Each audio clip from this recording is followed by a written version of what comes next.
নমস্কার। আজকে ওই প্রশিক্ষণের মধ্যেই পড়ছে, যা যা করছি এখন অবধি সবই প্রশিক্ষণ।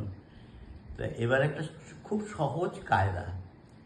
ধা তেটে ঘেরে না গো, তেটে তেটে ঘেরে না গো, ধা তেটে ঘেরে না, তিন না কেড়ে না গো, তা তেটে কেড়ে না, তেটে তেটে কেড়ে না গো, ধা তেটে ঘেরে না গো, ধিম না ঘেরে না। ঠিক আছে? ধা